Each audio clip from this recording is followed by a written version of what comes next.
السلام علیکم ورحمۃ اللہ وبرکاتہ۔ بسم اللہ، الحمد للہ، والصلاة والسلام علی رسول اللہ ومن تبعہ ووالا وبعد۔ حضرات گرامی، بزرگوں، دوستوں، ملت اسلامیہ کے نوجوانوں، اسلامی ماؤں اور بہنوں، آج کے فضائل قرآن سیریز کے اس ویڈیو میں آپ کے سامنے سورہ آل عمران کی آخر کی 10 آیتوں کی فضیلت بیان کرنے جا رہا ہوں، اور اللہ کے نبی صلی اللہ علیہ وسلم کی ایک صحیح حدیث اس سلسلے میں میرے سامنے ہے، جس میں حضرت عبداللہ بن عباس رضی اللہ تعالی عنہما فرماتے ہیں، صحیح بخاری صحیح مسلم کی روایت ہے، کہتے ہیں کہ بت عند خالتی میمونۃ فنام رسول اللہ صلی اللہ علیہ وسلم حتی انتصف اللیل او قبلہ بقلیل او بعدہ بقلیل۔ کہتے ہیں کہ میں نے اپنے خالہ حضرت میمونہ بنت الحارث رضی اللہ تعالی عنہ کے پاس رات گزاری، تو اللہ کے نبی صلی اللہ علیہ وسلم بھی سوئے، یہاں تک کہ رات کا آدھا حصہ گزر گیا،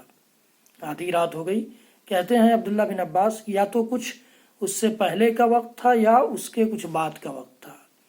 قبلہ بقلیل او بعدہ بقلیل، ثم استيقظ، پھر آپ بیدار ہوئے، فجعل يمسح النوم عن وجهه بيديه، پھر آپ اپنے آنکھ سے آنکھ مل کر کے، جس طرح سے ہم لوگ سو کر اٹھتے ہیں تو آنکھ ملتے ہیں اپنی، اور اپنی آنکھوں کو مل کر کے نیند کو بھگانے کی کوشش کرتے ہیں، تو اللہ کے نبی صلی اللہ علیہ وسلم بھی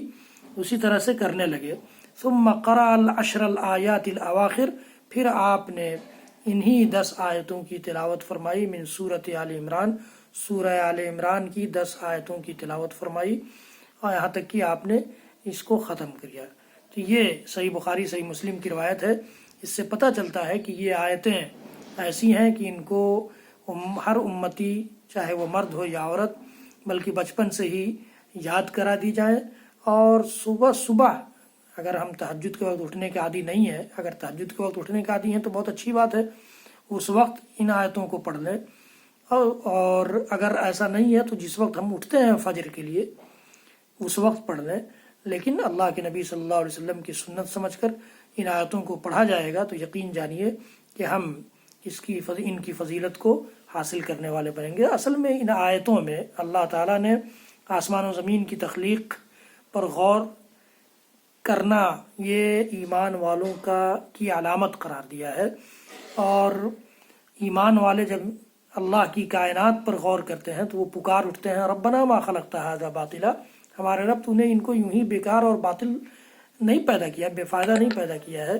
بلکہ جو کچھ تو نے پیدا کیا ہے وہ ہمارے فائدے کے لیے ہے۔ اور پھر اس کے بعد چند آیتیں ہیں جن میں دعائیں ہیں، اور پھر ان کے بعد کچھ آیتیں ہیں جن میں اللہ تعالیٰ نے ان دعاؤں اور دعا کرنے والوں کا انعام بیان فرمایا ہے، اور پھر دنیا کی بے ثباتی اور دنیا کے فنا ہو جانے اور دنیا کے دھوکہ کی جگہ ہونے کا اعلان فرمایا ہے، اور پھر اس میں اپنے نیک بندے کے سلسلے میں اللہ رب العالمین نے فرمایا ہے کہ نیک بندے اللہ سے ڈرتے ہیں، اور اللہ تعالیٰ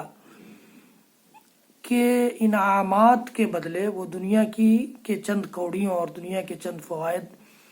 نہیں حاصل کرنا چاہتے، بلکہ وہ اللہ کے انعامات کو اپنا ٹارگٹ بناتے ہیں اور ان تک پہنچنے کی کوشش کرتے ہیں۔ تو یہ اللہ کے نبی صلی اللہ علیہ وسلم کی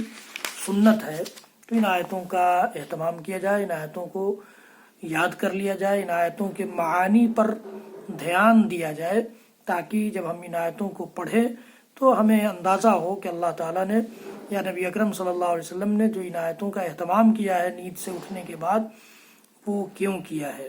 یہ چند باتیں تھیں اس حدیث کی روشنی میں جو اللہ کے نبی صلی اللہ علیہ وسلم سے ثابت ہے، صحیح بخاری صحیح مسلم کی روایت ہے کہ اللہ کے نبی صلی اللہ علیہ وسلم نیند سے بیدار ہونے کے وقت ہی فمعن، قبل اس کے کہ آپ مسواک کریں یا وضو کریں یا باتھ روم جائیں، معن اللہ کے نبی صلی اللہ علیہ وسلم اپنے بستر پر بیٹھے بیٹھے ہی ان آیتوں کی تلاوت فرماتے تھے۔ رب العالمین ہمیں بھی توفیق دے کہ ہم اپنے نبی محمد رسول اللہ صلی اللہ تعالی علیہ وآلہ وسلم کی چھوٹی سنت کا بھی اہتمام کرنے والے بن جائیں اور بڑی سنت کا بھی اہتمام کرنے والے بن جائیں۔ ہمیں توفیق دے کہ ہم سوتے اٹھتے اور بیٹھتے کھڑے ہوتے ہر حال میں اپنے نبی کی سنت کی جستجو میں پڑھنے والوں میں سے بن جائیں. رب العالمین ہمیں اس بات کی توفیق سے نواز دے. حضرات گرامی، میرا یہ ویڈیو آپ صدقہ جاریہ سمجھ کر آگے بڑھائیں، شیئر کریں، میرے چینل کو سبسکرائب کریں، بیل بٹن دبانا نہ بھولیں، اور فیس بک پر سن رہے ہوں تو لائک بھی کریں. اللہ تعالی ہمیں اور آپ کو اس کا نیک بدلہ دے گا انشاءاللہ العزیز. وصلی اللہ تعالی علی نبینا محمد وعلی آلہ وصحبہ وسلم تسلیما کثیرا کثیرا. سبحان ربک رب العزۃ عما یصفون وسلام علی المرسلین والحمد للہ رب العالمین. والسلام علیکم ورحمۃ اللہ وبرکاتہ.